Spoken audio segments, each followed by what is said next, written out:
L'espace est plutôt mortel. Mais est-ce si mortel que nous soyons effectivement emprisonnés à jamais dans notre système solaire?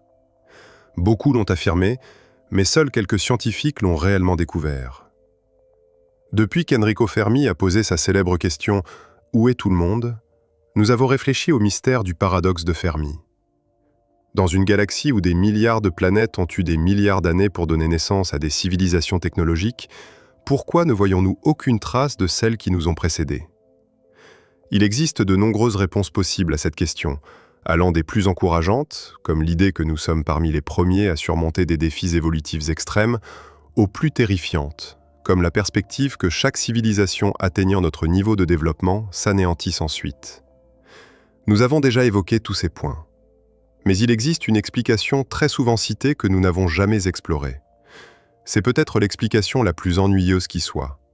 Nous l'avons évitée car, franchement, je ne veux pas que ce soit la véritable réponse au paradoxe de Fermi. C'est l'idée que nous ne voyons pas d'extraterrestres parce que les voyages interstellaires sont tout simplement beaucoup trop difficiles pour que quiconque s'en donne la peine. Les civilisations technologiques comme la nôtre peuvent connaître des hauts et des bas.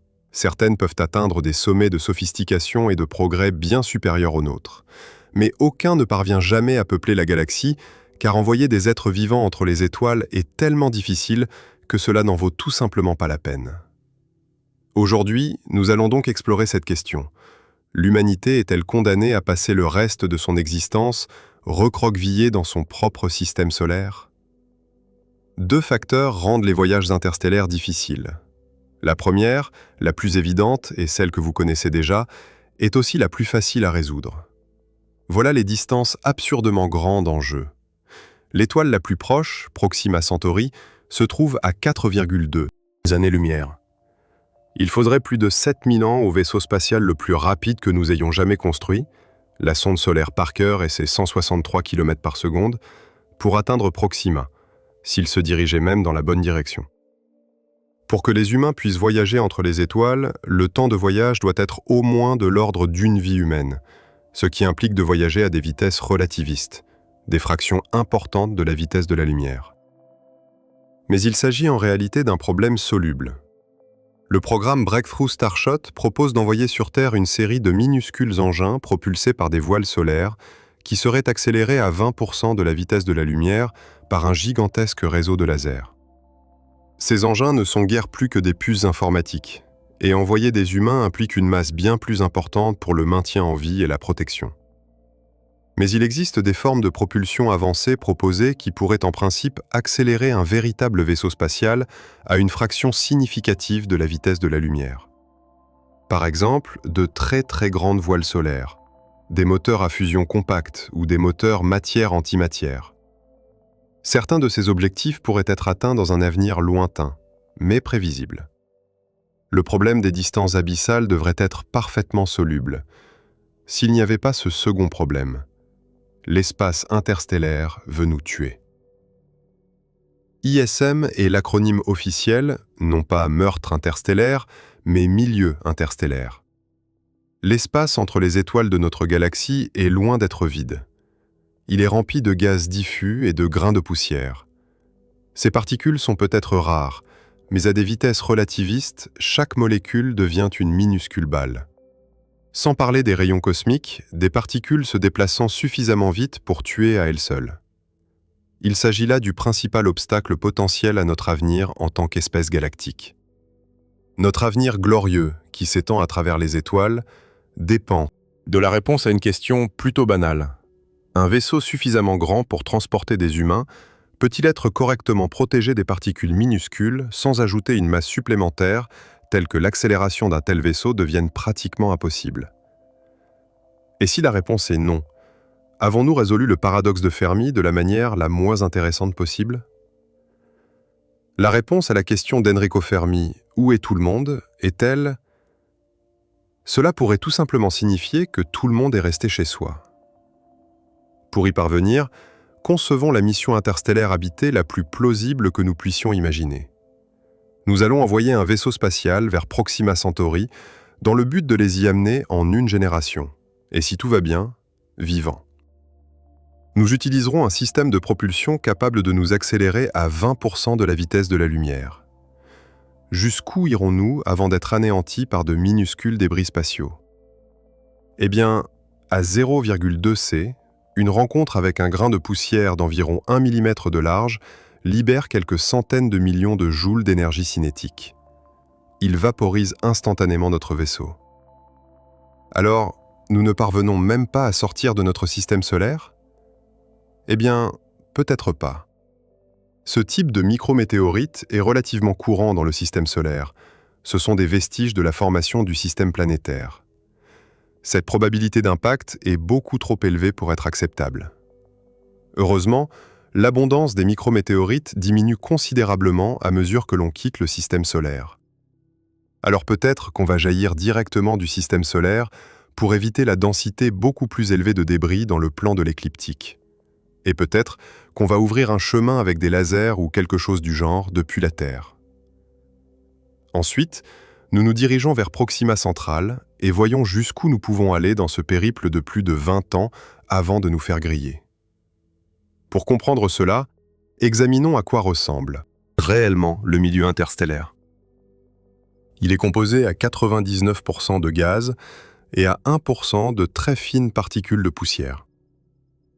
Ce gaz est composé à environ 90% d'hydrogène et le reste est principalement de l'hélium avec des traces d'éléments plus lourds. La densité moyenne du gaz à travers le disque de la Voie lactée est d'environ 1 atome par centimètre cube. Cependant, le Soleil se trouve dans une région sous-dense appelée bulle locale. Elle a probablement été créée par une ancienne explosion de supernova. Dans cette région, on compte en moyenne 1 atome par 10 cm3. La poussière est composée de molécules de silicate et de carbone qui se sont agglomérées en grains. Ces éléments proviennent de la fusion d'éléments lourds au cœur d'étoiles massives, éjectées lors des supernovae ou par les vents d'étoiles géantes. Ces éléments se rencontrent et forment des molécules, et ces molécules s'agglomèrent ensuite pour former des grains. La plupart de ces grains mesurent entre 1/10 et quelques dixièmes de micromètre de diamètre. Les grains plus gros que celui-ci sont extrêmement rares en dehors des systèmes planétaires. C'est tellement rare que nous pouvons pratiquement ignorer la possibilité qu'un seul grain de grain détruise notre navire. Même les grains les plus petits sont rares, à raison d'environ 1 grain par 100 mètres cubes. Le gaz et la poussière sont donc tous deux diffus, mais n'oubliez pas que nous voyageons sur 4 années-lumière. Cela signifie que nous sommes assurés de toucher une bonne partie du terrain. Aucun de ces impacts ne va détruire le navire, mais cela n'a peut-être pas d'importance. Imaginez un satellite ou un météoroïde pénétrant dans l'atmosphère terrestre. Elles commencent à brûler presque aussitôt qu'elles pénètrent dans ses couches supérieures, où l'air n'a qu'une densité 1/1000e de celle au niveau de la mer. C'est parce que ces objets se déplacent à des vitesses allant de plusieurs à plusieurs dizaines de kilomètres par seconde. Et c'est la vitesse d'impact avec chaque molécule d'air, ce qui provoque une grande quantité d'énergie cinétique transmise à l'objet en chute libre, le détruisant généralement avant qu'il ne touche le sol. L'espace interstellaire est nettement moins dense que la haute atmosphère, d'un facteur d'environ 10 puissance 16. Mais nous voyageons aussi environ 10 000 fois plus vite qu'un satellite en orbite terrestre basse lors de sa rentrée atmosphérique. Alors, à quelle vitesse brûle-t-on à 0,2 degrés? L'énergie cinétique déposée par chaque particule est égale à 1/2 fois la masse multipliée par le carré de la vitesse. Si l'on tient compte des densités relatives, des masses et des vitesses des particules, la chaleur déposée sur notre vaisseau par le milieu interstellaire est environ 1 milliard de fois inférieure à celle d'une rentrée orbitale. Il semblerait donc qu'un blindage et une dissipation thermique modérée suffisent. Mais il y a un autre problème. À ces vitesses, chaque atome ou molécule qui entre en collision peut causer des dommages. Dans un article publié en 2016, Thiem Hoang et ses collaborateurs ont calculé les dommages causés par l'impact de particules individuelles. Ils estiment que l'hydrogène et l'hélium léger ne causent pas de dommages durables. Ils ne font que déposer de la chaleur. Mais chaque impact d'éléments plus lourds laisse des traces permanentes. L'oxygène relativement courant et le fer massif supplémentaire étant responsables de la majeure partie des dégâts. Un voyage vers Alpha Cen à 0,2 C entraîne la vaporisation de la coque avant de notre navire, mais seulement à une profondeur d'1 demi-millimètre environ. Les dégâts causés par l'impact de poussière sont similaires, une grande partie de la surface avant étant vaporisée ou érodée par de minuscules cratères d'impact jusqu'à une profondeur d'environ 1 millimètre tous les 4 années-lumière. Vous avez donc effectivement besoin d'un bouclier, mais pas d'un bouclier excessivement épais, et seulement à l'avant du vaisseau. Un pare-brise en fait. Nous pouvons donc minimiser le poids supplémentaire en concevant un vaisseau spatial aussi long et étroit que possible. L'article de Hoang ne portait pas réellement sur la viabilité des missions habitées, mais plutôt sur des missions comme Breakthrough Starshot, où le vaisseau spatial est une puce ultra mince pour laquelle une ablation d'1 millimètre est significative. Il s'avère que, pour les types de missions, qui pourraient éventuellement se produire de notre vivant, toute notre charge utile pourrait être détruite par du gaz, sans au moins un minimum de protection. Bon, pour l'instant, le voyage interstellaire semble plausible, du moins en ce qui concerne la survie du vaisseau durant le voyage. Un blindage modéré suffit pour les étoiles proches, et la capacité de réparer ce blindage pourrait nous permettre d'atteindre des régions plus éloignées de la galaxie. Il existe des options plus avancées pour ces dernières, par exemple la déviation des grains par des champs magnétiques ou une masse de blindage se déplaçant devant le navire. Mais pour commencer notre aventure interstellaire, nous n'avons pas besoin de quelque chose de trop sophistiqué. Mais il existe un danger plus subtil. Une situation qui pourrait faire en sorte que notre vaisseau spatial atteigne sa destination parfaitement intacte, mais avec un équipage mort à son bord. Ce danger, ce sont les radiations. Alors que la coque du navire arrête les éléments plus lourds en moins d'1 millimètre, les atomes d'hydrogène peuvent pénétrer 10 fois plus profondément. Ces atomes seront dépouillés de leurs électrons pour devenir des protons de haute énergie, autrement dit, ils deviendront des rayonnements. Dans un article de 2006, Oleg Semyonov a calculé que l'équipage d'un navire insuffisamment blindé, à n'importe quelle vitesse relativiste, serait soumis à des niveaux de rayonnement comparables à ceux du cœur d'un réacteur nucléaire. Il va sans dire que c'est instantanément mortel pour tout organisme vivant. Un pare-brise en titane d'1 ou 2 cm d'épaisseur devrait suffire à vous protéger contre ce rayonnement à 20% C, tout comme un écran d'eau d'1 mètre d'épaisseur.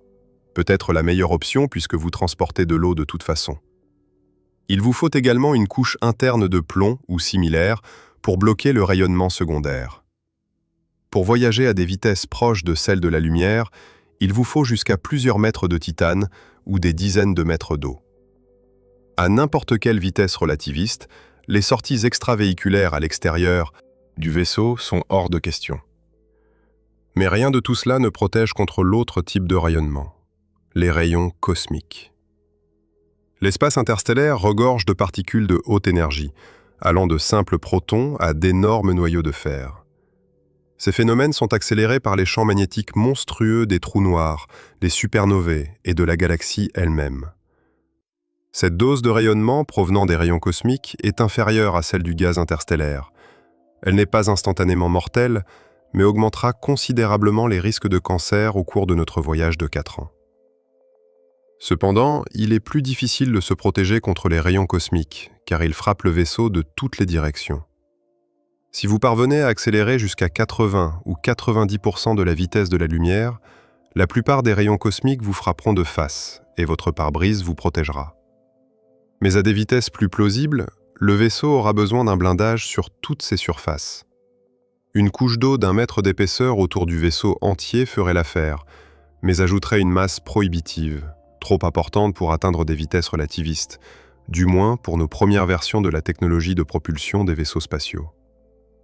Il est fort probable que les premières générations de voyageurs interstellaires devront accepter les risques sanitaires et espérer que la destination en vaille la peine. Pour les voyages interstellaires de plus de quelques années-lumière, la protection contre le milieu interstellaire, les micrométéorites et les rayons cosmiques devra être renforcée.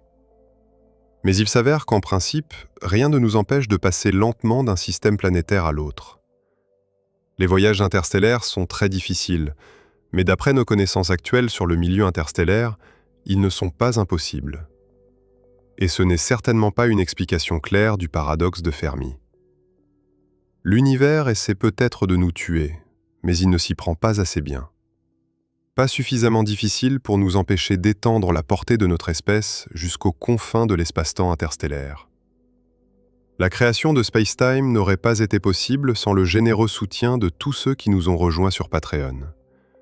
En plus de la satisfaction de nous aider à créer une émission que vous appréciez, les membres bénéficient également d'avantages intéressants, notamment l'accès à notre serveur Discord et à notre séance de questions-réponses mensuelles en direct. Aujourd'hui, je tiens à remercier tout particulièrement Amy Hickman, qui nous soutient au niveau du Big Bang. Amy, nous allions vous offrir une place à bord du tout premier voyage interstellaire habité en guise de remerciement pour votre soutien. Après avoir réalisé cet épisode, nous avons changé d'avis. Au lieu de cela, nous vous proposons une place à bord du deuxième voyage interstellaire qui, selon nos estimations, a 80% moins de chances d'être détruit par l'impact de micrométéorites après que nous aurons compris nos erreurs lors du premier voyage stellaire. Amy, merci de nous aider à viser les étoiles. Dans les 2 derniers épisodes, nous avons abordé des sujets assez profonds. Nous avons parlé de la façon dont la mécanique quantique peut être envisagée comme un modèle de nos informations sur le monde, plutôt que comme le monde lui-même. Nous avons ensuite abordé une nouvelle idée, susceptible de résoudre le paradoxe de l'information des trous noirs, une idée assez follement abstraite, impliquant des répliques imaginaires de trous noirs, reliés par des trous de verre virtuels. Replongeons dans le trou de verre. Clay Farisnaf se demande si la description de la mécanique quantique informationnelle par Zeilinger est compatible avec la position anti-réaliste adoptée par Hawking en fin de vie. Je dirais oui, si j'ai bien compris ce dernier point. Dans son livre « Le grand dessin », Hawking déclare, et je cite, « Il n'existe pas de concept de réalité indépendant de toute image ou théorie. Nous adopterons plutôt un point de vue que nous appellerons réalisme dépendant du modèle. L'idée qu'une théorie physique ou une représentation du monde est un modèle et un ensemble de règles qui relient les éléments du modèle aux observations. Ce n'est pas une idée nouvelle. Bohr et Heisenberg ont dit la même chose. Mais telle est la philosophie qui sous-tend l'interprétation de la mécanique quantique par Zeilinger. Yash Chorazia se demande si demander à un électron « Es-tu une particule ?» répond automatiquement à la question « Es-tu une vague ?» Pour rappel, la dualité onde-corpuscule a été expliquée dans le contexte de la mécanique quantique informationnelle, selon laquelle il est impossible d'obtenir simultanément les réponses aux 2 questions. Mais s'il n'y a que 2 réponses possibles, particule ou onde, alors poser la question de l'une revient à répondre à l'autre. Très perspicace, Yash. Une partie du problème réside dans le fait que nous ne savons pas quelles sont les questions les plus élémentaires, et donc nous ne savons pas si la nature onde-particule d'un système quantique suit une distribution binaire. Yash poursuit en disant « Je me trompe peut-être, mais je crois qu'on pose l'une des 2 questions suivantes. Quelle est votre phase et quel détecteur avez-vous utilisé ?» Formulées comme des questions fermées. Oui, non. Yash, tu as raison, c'est une bien meilleure façon de formuler la question. On peut interroger soit sur les propriétés ondulatoires, par exemple la phase, soit sur les propriétés corpusculaires, quel détecteur, mais pas sur les 2 en même temps dans la même question. Bon, passons au trou noir. Robert Pruitt se demande si les forces fondamentales de la nature devraient se recombiner à l'intérieur d'un trou noir, étant donné qu'elles le font aux hautes énergies des accélérateurs de particules. La réponse est oui. Vers la singularité au centre d'un trou noir, la matière devrait atteindre des densités et des énergies arbitrairement élevées, aussi élevées que possible avant que la physique ne cesse de se comporter comme nous le connaissons. Cela signifie assurément atteindre les conditions où l'électromagnétisme et l'interaction faible se combinent, mais presque certainement aussi l'interaction forte et peut-être aussi la gravité. Mais je ne dirais pas que il est impossible d'imaginer à quoi cela ressemble. Nous disposons de théories solides pour l'unification des 3 forces quantiques, et nous avons même des pistes pour expliquer les trous noirs dans les théories de la gravité quantique, par exemple la fuzzball de la théorie des cordes, sujet d'un épisode que nous avons consacré à ce sujet. Anders Egvik se demande si, en collectant les informations provenant des particules intriquées qui émergent d'un trou noir sous forme de rayonnement de Hawking, nous pourrions en principe étudier l'intérieur du trou noir, étant donné leur intrication avec ce dernier. Cela pourrait-il, par exemple, nous révéler comment les trous noirs s'écartent de la théorie? La réponse est oui. Si le rayonnement de Hawking est réellement intriqué avec le trou noir, alors en principe, nous pouvons étudier son intérieur en le mesurant. En réalité, obtenir des informations sur l'intérieur du trou noir de cette manière est contraire à la théorie orthodoxe des trous noirs. Cela violerait le théorème de l'absence de cheveux, qui stipule que les seules propriétés observables d'un trou noir depuis son extérieur sont sa masse, son spin et sa charge. J'ai l'impression que beaucoup de physiciens s'attendent à ce que ce théorème soit invalidé. Le théorème sera violé pour résoudre le paradoxe de l'information, mais comprendre précisément comment serait révolutionnaire. Otinanios se demande si l'on peut être sûr que les paires particules-antiparticules virtuelles se séparent près de l'horizon des événements d'un trou noir.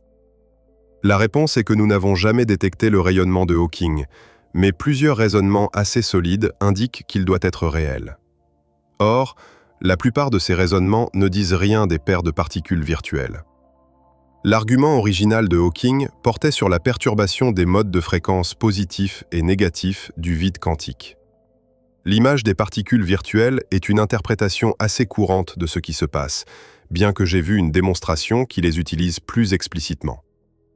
Consultez notre épisode sur le rayonnement de Hawking pour une description détaillée. Jen plaisante. Les physiciens qui observent un trou de verre se demandent « Est-ce que cela peut résoudre le paradoxe de l'information des trous noirs ?» Tandis que les gens ordinaires qui observent un trou de verre s'exclament « Youpi, un trou de verre, je peux le traverser ?» Franchement, je trouve ça insultant. Les physiciens sont plutôt « Cela peut-il résoudre le paradoxe de l'information et, si oui, puis-je trouver comment voler à travers les trous de verre ?» Franchement, l'idée que les physiciens seraient moins puérils que les gens ordinaires est insultante.